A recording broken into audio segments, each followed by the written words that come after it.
Hi everyone, I'm introducing you today to the artist that I was assigned, Gallagher. She's a printmaker, a painter, a drawer, and even a filmmaker. She's really inspirational and really great. I really enjoyed learning about her, so I'm excited to share her works with you. So, a bit about her early life. She was born in Providence, Rhode Island. She's of biracial ethnicity. Her father was from West Africa, while her mother was Irish American. She was solely raised by her mother as a single mother in the 60s, which is something that wasn't, widespread then. Wasn't, a common a practice. Um, so throughout high school, she really became inspired by literature and by reading, and so she went to college to study writing.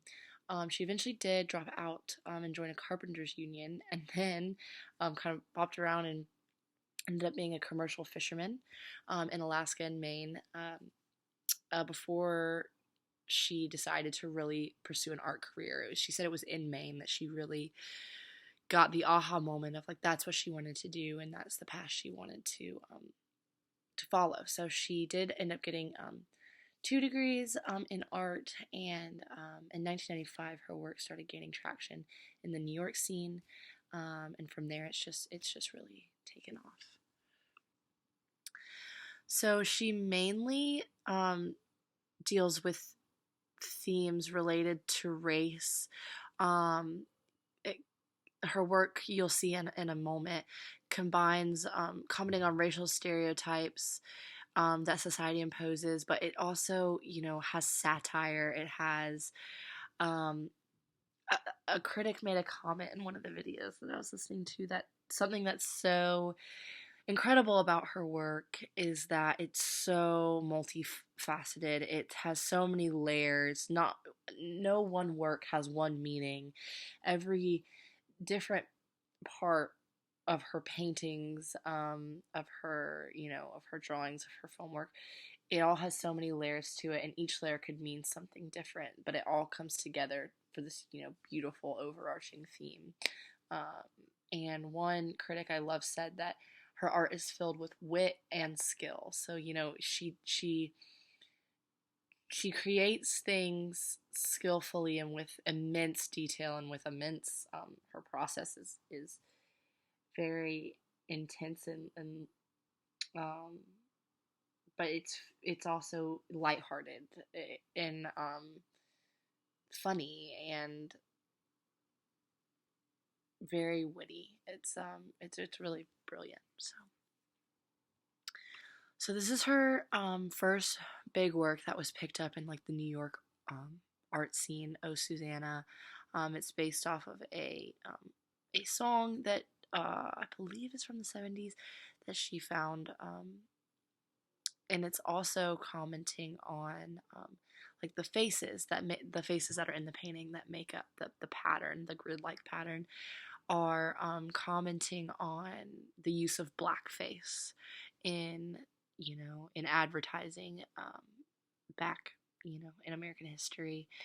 So it's interesting because she's commenting on a very dark part of American history, a part that is ugly and shouldn't have ever happened or existed, but she makes it, she does this witty pattern, and she has these inserts of the blonde women, commenting on that, how it was always, white people um, participating in this blackface, and so it's really done really brilliantly, and it creates such a beautiful pattern and such a beautiful piece that just looking at it from afar, it draws you in, and once you've been drawn in, you can really see the deeper meaning, which is beautiful.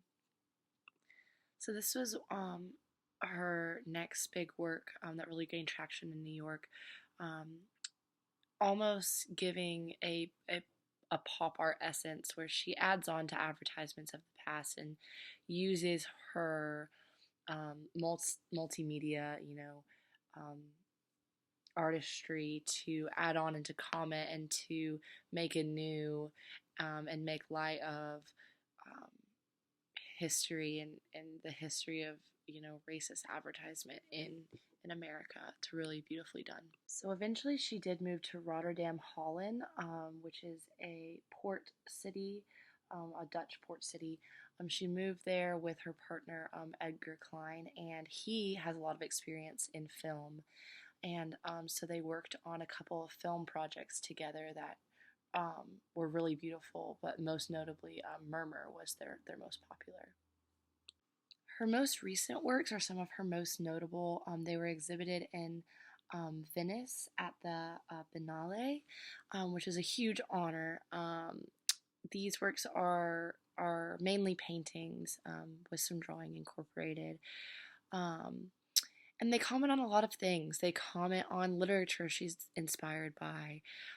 They comment on her inspiration from being the Caribbean, notably Dew Breaker. This work here really comments on time she spent in the Caribbean, time she sailed through the Caribbean, and the history she learned about slavery. And it's just a really beautiful piece because of all the different layers that go into it. She notes that